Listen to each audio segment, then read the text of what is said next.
রাজ্যের বিভিন্ন স্কুল কলেজে ভূমি শিক্ষক এইরকম আমরা এখানে আমাদের চিকিৎসা হবে সেই জায়গাটায় ভূমি শিক্ষক ডাক্তার সেখানে ভবিষ্যতে যাবে সেরকম ব্যবস্থা করেছে কেন্দ্র সরকার। এর প্রতিবাদে আজকে ছাত্র সমাজ আমরা রাস্তায়, এবং আমরা দেখতে পেয়েছিলাম যে কয়েকদিন আগে আপনারা জানেন নেট পরীক্ষা হয়েছে। নেট পরীক্ষায় পাস করে ছাত্রছাত্রীরা রিসার্চে তারা যোগ্যতা লাভ করে, সেই জায়গাটায় আমরা পরীক্ষা দিয়ে বাড়ি না পৌঁছানোর আগে সেই পরীক্ষাটা ক্যান্সেল করা হচ্ছে। কারণ একটাই, সেখানে বিপুল টাকার বিনিময়ে আগের দিন প্রশ্ন দিয়ে দিচ্ছে তাদের নিজস্ব ছেলে মেয়েদের কাছে। এই বিরুদ্ধে প্রতিবাদ জানিয়ে আজকে আমরা এখানে প্রতিবাদ সভা করছি। এই যে দুই সরকারের যে জালিয়াতি, এই জালিয়াতি শিক্ষা সমাজ এবং স্বাস্থ্যটা পুরো ভেঙে যাচ্ছে। এর প্রতিবাদে এই প্রতিবাদ সভায় আমাদের এখানে প্রথমে বলবেন নদিয়া জেলা সম্পাদক মন্ডলীর সদস্য মৌতিশা বিশ্বাস।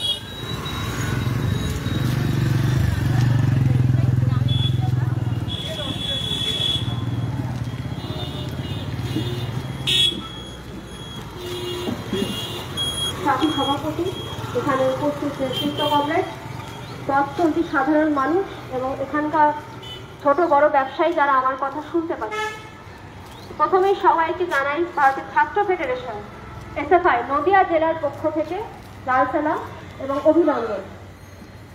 আপনারা আমাদের থেকে অনেক বেশি জানেন, আমরা জানি, তবে আমরা তাও বারবার মাইক হাতে হোক, পোস্টার হাতে হোক, ফ্লেক্স হাতে হোক আপনাদের সামনে চলে আসি কিছু না কিছু কথা।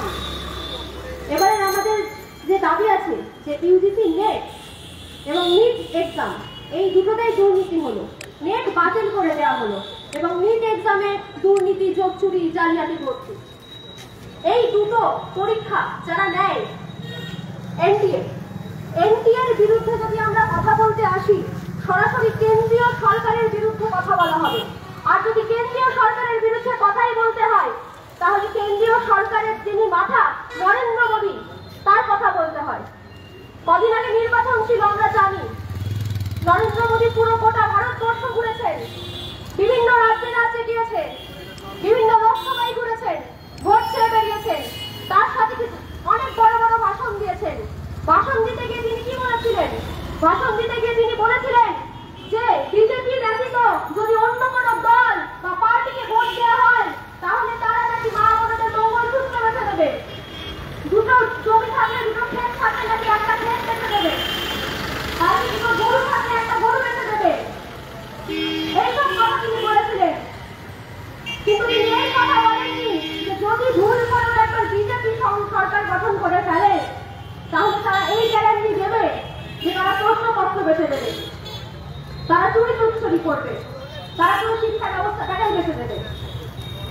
এখন আজকে আমরা তার গ্যারান্টির কথায়, তিনি গ্যারান্টি দিয়েছিলেন যে সবসময় করবে, তিনি গ্যারান্টি দিয়েছিলেন চাকরি দেবে, তিনি গ্যারান্টি দিয়েছিলেন পকেটে ব্যাংকের অ্যাকাউন্টে পয়সা পাঠাবে, সে পয়সা আজ পর্যন্ত আমাদের অ্যাকাউন্টে আসেনি।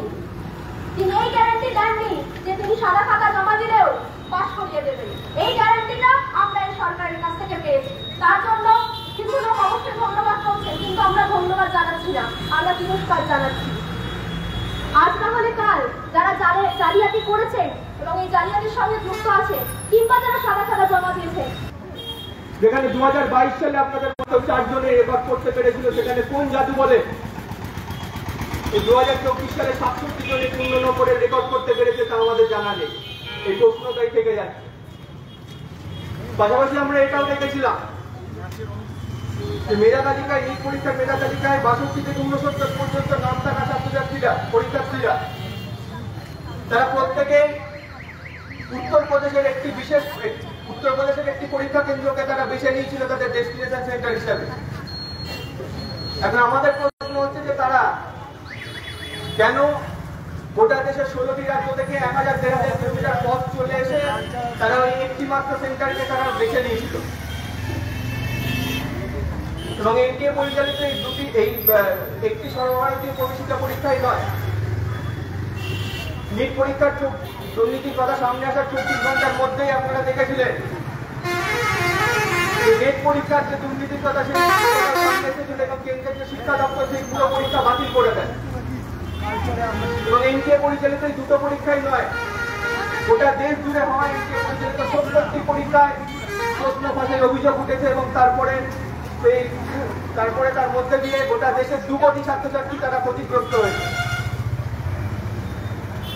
শুধুমাত্র এনটিএ পরিচালিত এই পরীক্ষাগুলি নয়, বিজেপি পরিচালিত বিভিন্ন রাজ্যে এই ঘটনা আমরা দেখেছি। গত মাসের ঘটনা বিহারে শিক্ষক নিয়োগের যে প্রশ্ন, সেই প্রশ্ন ফাঁস হয়েছিল এবং তার মধ্যে দিয়ে বিহারে 3 লক্ষ ছাত্রছাত্রী তারা ক্ষতিগ্রস্ত হয়েছিল। বিজেপি গোটা দেশে প্রচার করে বেরিয়েছে উত্তরপ্রদেশকে রাম রাজ্য বলে, যোগী রাজ্য বলে। সেই রাজ্যেও পুলিশের পরীক্ষায় প্রশ্ন ফাঁসের যে অভিযোগ উঠেছিল এবং তারপরে সেখানে 60 লক্ষ পরীক্ষার্থী তারা ক্ষতিগ্রস্ত হয়েছে। গোটা দেশ জুড়ে বিজেপি ছাত্রছাত্রীদের যে ভবিষ্যৎ, সেই ভবিষ্যৎকে অন্ধকারে ফেলে দেওয়ার একটা চক্রান্ত চালাচ্ছে। এটা গেল আমাদের বিজেপির কথা। নদিয়া জেলা কমিটির পক্ষ থেকে লাল সালাম রক্তিম অভিনন্দন জানাই। লাল সালাম রক্তিম অভিনন্দন জানানোর কারণ, গোটা ভারতবর্ষে নিট দুর্নীতির বিরুদ্ধে সিনা টান করে যদি একটা সংগঠন, একটা ছাত্র সংগঠন রাস্তায় থেকে থাকে, তার নাম ভারতের ছাত্র ফেডারেশন। আপনি কাশ্মীরে দেখতে পারেন, আপনি তামিলনাড়ু দেখতে পারেন, এই কৃষ্ণনগরের মাটিতে দেখতে পারেন, রাজস্থানে দেখতে পারেন। নেট দুর্নীতির বিরুদ্ধে, যে নেট দুর্নীতির জন্য সারা দেশে প্রায় 50 লক্ষ ছাত্রছাত্রী আক্রান্ত, তাদের পাশে, তাদের জন্য রাস্তায় নেমেছে একমাত্র এসএফআই।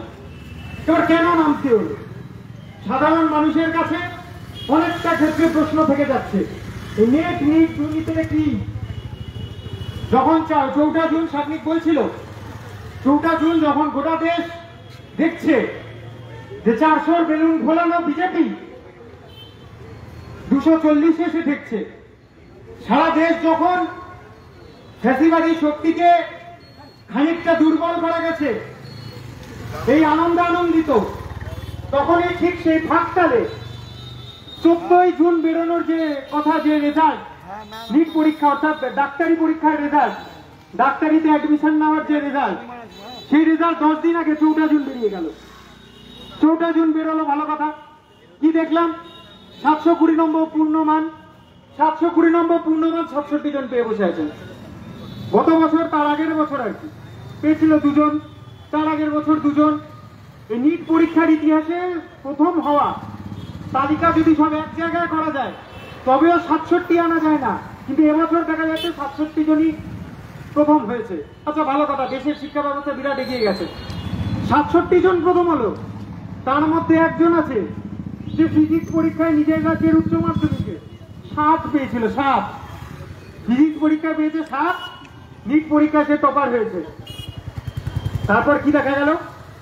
দেখা গেল একটা বিশেষ কেন্দ্রে সারা দেশের ছাত্র লাফিয়ে গিয়ে একটা বিশেষ কেন্দ্রে গিয়ে পরীক্ষা দিচ্ছে।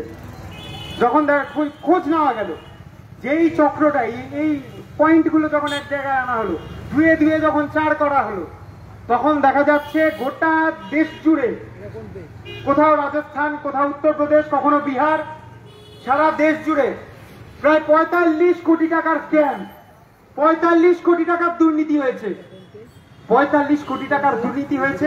এই দুর্নীতির মাধ্যমে আগামী ডাক্তাররা বেরোচ্ছে। ইতিমধ্যে আমরা জানি সারা দেশ জুড়ে প্রচুর নজির হয়ে গেছে। ডান পায়ে ক্যান্সার, ক্যান্সারে পা কেটে বাদ দেওয়ার বদলে পা কেটে বাদ দিয়ে দিয়েছে।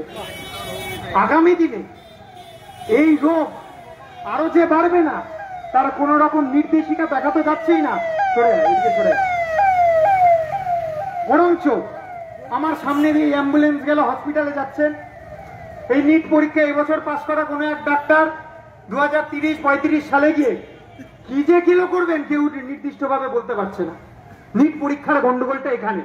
আমাদের জীবন নিয়ে খেলছে, 64-65 কোটি টাকার খেলা চলছে।